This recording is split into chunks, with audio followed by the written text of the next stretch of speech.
Reciban todos un cordial saludo. Mi nombre es Jordan Andrés Rubiano Riaño. La presente es una ponencia sobre la crítica a la historia, la violencia y la política en Walter Benjamin. Es un trabajo presentado al tutor Jorge Antonio Armesto de la materia de seminario de filosofía, seminario de autor de filosofía actual de la Universidad Nacional Abierta y a Distancia, programa de filosofía.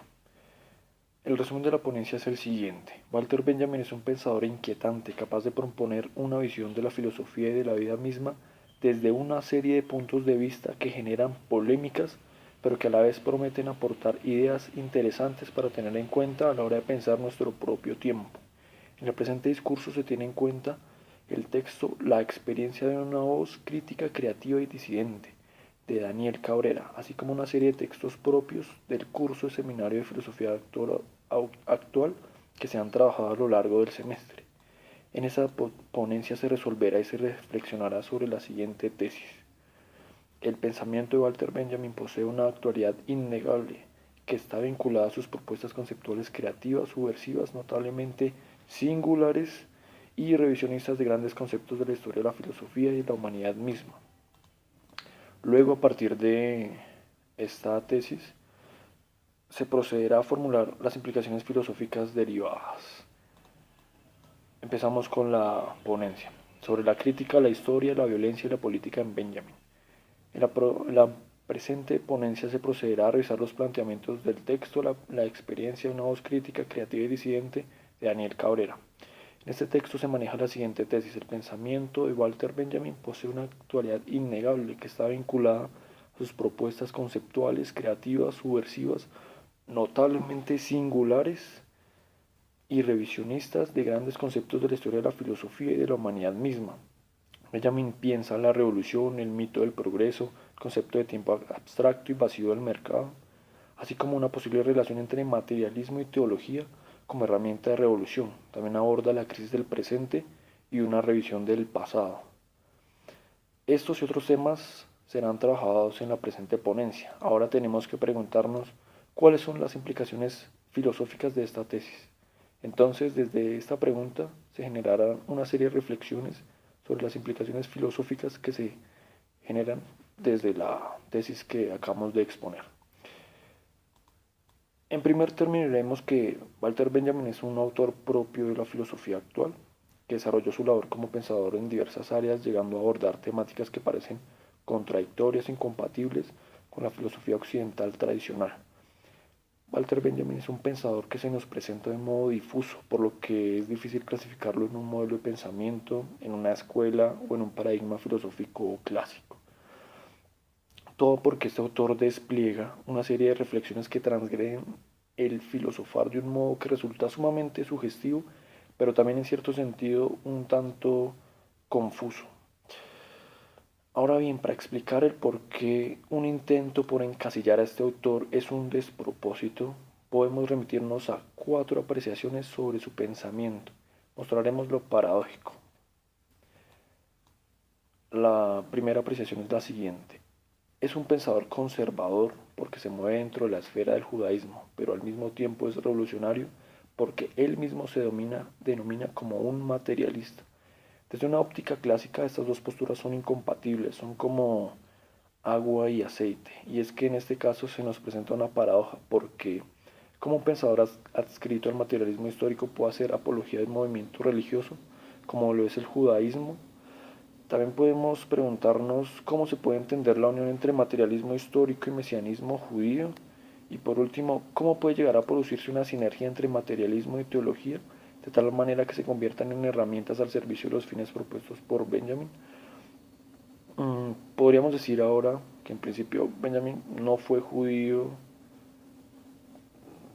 desde sus raíces, pero que en el transcurso de su vida tuvo un acercamiento al sionismo que lo marcó a tal punto de que su vida y su pensar fueron fuertemente influenciados por el judaísmo. Así pues, Benjamin se convierte en un partidario de un sionismo cultural y no del sionismo político nacionalista. Ya en este punto y la discusión por la dualidad europeo versus judío, para algunos esta característica es pura mediocridad, como por ejemplo para Strauss. pero en el caso de Benjamin esta dualidad no presenta un conflicto y más bien se propone que esta dualidad se debe acuñar equilibradamente. No como una mezcla, sino como un mirar claro y distinto con cada perspectiva, la judía y por otra parte pues la alemana. En definitiva, Benjamin deja muy bien claro que su identidad parte y se desarrolla desde el judaísmo, pero en mutuo apoyo al materialismo histórico propio de Marx. La siguiente apreciación para observar las paradojas del pensamiento de Benjamin, y que también es lo que lo hace pensador creativo, subversivo y muy singular, es que es un pensador que piensa el futuro, pero se centra en pensar el pasado, la memoria y el tiempo.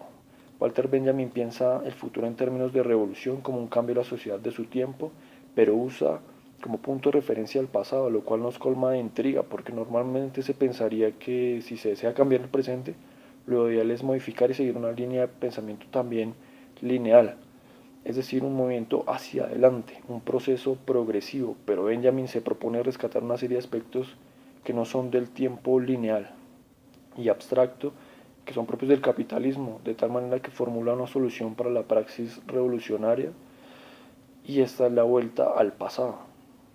Walter Benjamin busca entonces la reaparición de las víctimas en la historia a partir de su visibilización. Pretende rescatar la voz histórica de los oprimidos, de los perdedores. Benjamin piensa que la dimensión política de la memoria de los vencidos, así como el papel mismo de la filosofía después del Holocausto. Uno de los grandes objetivos de la filosofía de Walter Benjamin es la lucha contra la modernidad y sus mitologías. Dentro de esta lucha, él se propone redimir o visibilizar a los grandes perdedores de la historia, porque según Benjamin la historia la escriben los que ganan, pero vale la pena que pensemos desde el punto de vista del perdedor, del oprimido, y en este caso desde la óptica del obrero. El obrero es ese ser humano que se cosifica con su trabajo, este hombre objeto, transformado por el mercado, que sufre una ignominia peor que la del esclavo de la antigüedad, porque es también un esclavo, pero se piensa a sí mismo como un ser libre, está engañado. Y retomando la tesis de que los que ganan escriben la historia, vale la pena tener en cuenta en qué consiste el cambio de perspectiva que Benjamin desea impregnar con su filosofía. Por eso en el siguiente texto de Bertolt Brecht, titulado Preguntas de un obrero que lee, podemos reflexionar sobre lo que un obrero piensa acerca de algunos de los grandes acontecimientos de la historia humana, invitando a romper algunos de los mitos históricos, y que con estos relatos en ocasiones o casi siempre se hacen invisibles sus protagonistas, que son una gran cantidad de personas y no solamente unos pocos personajes. Entonces, las preguntas de un obrero que lee son las siguientes: ¿quién construyó Tebas, la de las 7 puertas? En los libros que aparecen los nombres de los reyes. ¿Arrastraron los reyes los bloques de piedra y Babilonia, destruida tantas veces, quién la volvió siempre a construir? ¿En qué casas de la dorada Lima vivían los constructores? ¿A dónde fueron los albañiles la noche en que fue terminada la muralla china? La gran Roma está llena de arcos de triunfo. ¿Quién los erigió? ¿Sobre quiénes triunfaron los Césares? ¿En qué Bizancio la tan cantada solo tenía palacios para sus habitantes?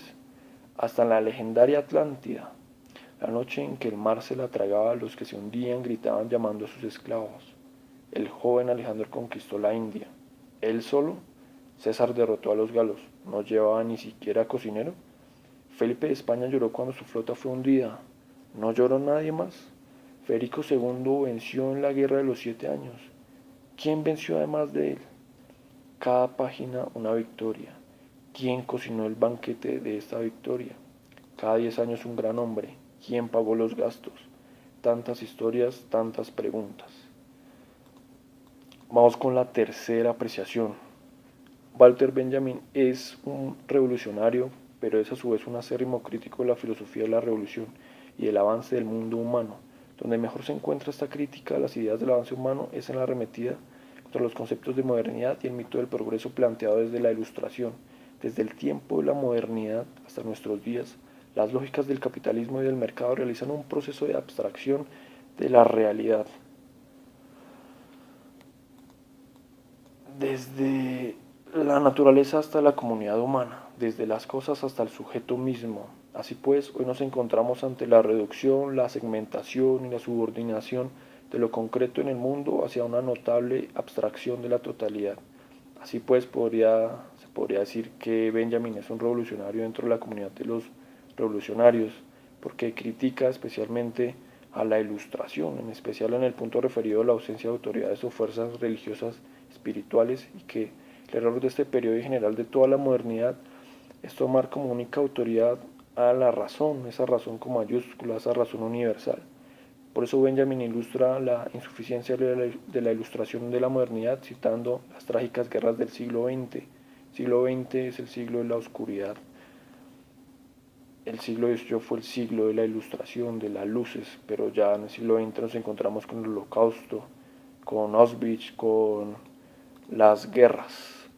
Por lo anterior, Benjamin denuncia la idea de que el progreso, la modernidad no es más que un mito que en definitiva ha resultado materializado en diversas catástrofes. El progreso no es positivo, sino más bien negativo, porque ha conducido a mucha gente a la crisis, convirtiéndolas en víctimas. Es a partir de las víctimas que se puede partir para comprender por qué en parte el proyecto ilustrado ha fracasado. Continuemos ahora con la exploración a la crítica de la modernidad y el mito del progreso. Lucha por redimir a los grandes perdedores de la historia.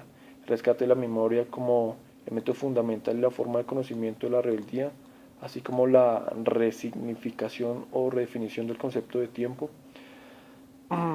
Y acerca de la crítica de la modernidad, podemos decir que la modernidad se establece como la conocemos actualmente con la ayuda de la Reforma, la Ilustración y la Revolución Francesa, solo a partir de procesos nacidos y desarrollados en Europa. Es como se constituye la modernidad. De esa manera nace el concepto de eurocentrismo. La modernización maneja el mito civilizatorio, se encargan de civilizar a los nativos usando todo tipo de instrumentos, la sangre, el sacrificio, la matanza, la barbarie, la religión son instrumentos civilizatorios para la modernidad. Entonces la razón es universal e igual para todos los hombres. Europa es la cultura, es el centro. Los otros pueblos son los bárbaros. Es último porque se crea una contraposición